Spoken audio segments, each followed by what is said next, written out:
Thank you very much. I'm Ralph Hicks, a senior investigator with the NTSB. I'm out of Atlanta, Georgia. We put together a team here today to start the initial investigation of this accident that occurred yesterday about 3:40 p.m. The flight originated in Statesville, North Carolina, about 20 minutes prior to the accident, so it was a very short flight. Weather conditions at the time were visual flight rules conditions, good weather basically, with calm winds. We were able to obtain surveillance video from buildings around the area that include footage of the accident happening, and we were able to observe those footages this morning. It showed us quite a bit. The airplane basically bounced at least twice before coming down hard on the right main landing gear, and you can actually see the right main landing gears collapsing on the video. The airplane continued down the runway off to the end, through a fence, and it came to a stop behind me here on Highway 91. The aircraft itself is a Cessna Citation Latitude, a 680, two cockpit seats for the pilots and 9 passenger seats for 11 total capacity. It has a Pratt & Whitney Canada 306 turbofan, 2 turbofan engines built in 2015, registered to JRM Air LLC.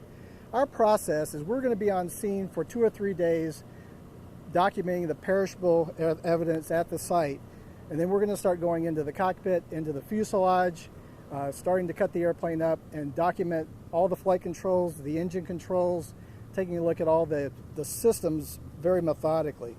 This airplane was equipped with a cockpit voice recorder. That recorder will be sent to our headquarters in Washington, D.C. for download probably next week. It did not have a flight data recorder. However, there were avionics on board that recorded some flight data that's going to be very useful to us, and we're going through that right now. Like I said, there were 2 pilots on board. Both were professionally trained pilots. We have spoken to both pilots today, and the information that they provided us is very consistent with the video.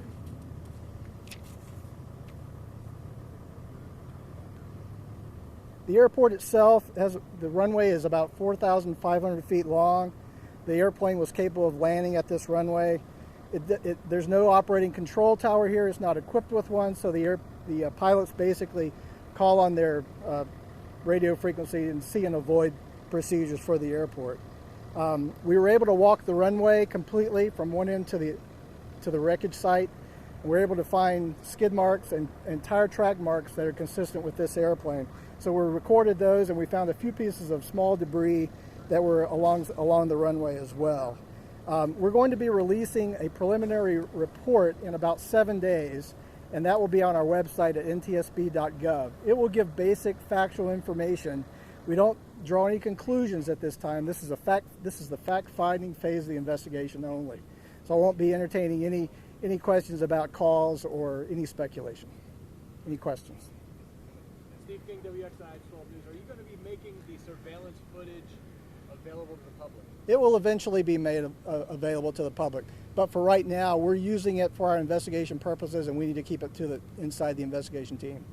Any idea why the plane bounced? Was it human mechanical error or anything like that? We don't know right now. It's one of the things we're going to be getting into. We're going to be looking at the systems in great detail, and also going through the information provided by the pilots, and also the information that's on our recorders. Were these the usual pilots? Excuse me? Were these Dale Earnhardt's usual Yes, pilots? yes, they were. Yes, sir. When it bounced, how much in the video that you saw did it go up and then go back down? You can visually see the airplane balloon up and come back down. Exactly how high it went, we're going to be using our flight data information that we have from the avionics to tell us that, but we can't tell exactly from the video right now. Hard landing, though, would you say? A firm landing. It was described as firm. Is there details about where on the runway, how far down the runway the plane actually touched down? We can't tell that right now. There's no definite touchdown marks on the runway made by this airplane. So we're going to go back to our data that we're going over right now. How busy is this highway normally? Did it come close to hitting any oncoming traffic? I'm not aware. I don't know. I think it's a fairly well-used highway, though. Did the plane go over the ditch there, or did it go down and then come back? The aircraft actually went down into the ditch and came back up before it came to rest. Based on the investigation, how lucky are these people to be alive? That's speculation. I can't really say that, but we're very happy to be here today talking to them as survivors. Have you interviewed already the Earnhardt family? Yes, we have. And their comments were consistent with the video. And that's all I can say. You can't say how they described it. Are you releasing the pilot's name? Probably about 2 days. We have a crew from Griffin, Georgia that's going to disassemble the airplane, take it to another facility where we can do a more detailed layout and examination. And until that takes place, we go through it methodically, system by system, to make sure that we don't corrupt any evidence along the way. So we have a very systematic approach to doing that. But it'll probably take a couple of days. And then once it goes down to Griffin, we'll reconvene our group and go through it again in greater detail. How long did the plane come to a stop before it was fully engulfed? The accident site's about 1,000 feet past the end of the runway. So we're talking about seconds here. Just a few seconds. Just a few seconds. I don't have the exact number, but just a few seconds. It was very quick. People on board able to evacuate here? Seconds. Or They were able to evacuate before the fire ensued. Can you say when the fire started? I can't say that for exactly. We're going to go over video and take a look at that too. Can you tell us if all the passengers, not just the pilots, but the Earnhardt family, were they properly strapped in? As far as we know, they were, yes. How were they able to escape from the plane so quickly? They were able to use their procedures and use the doors on the aircraft to get out.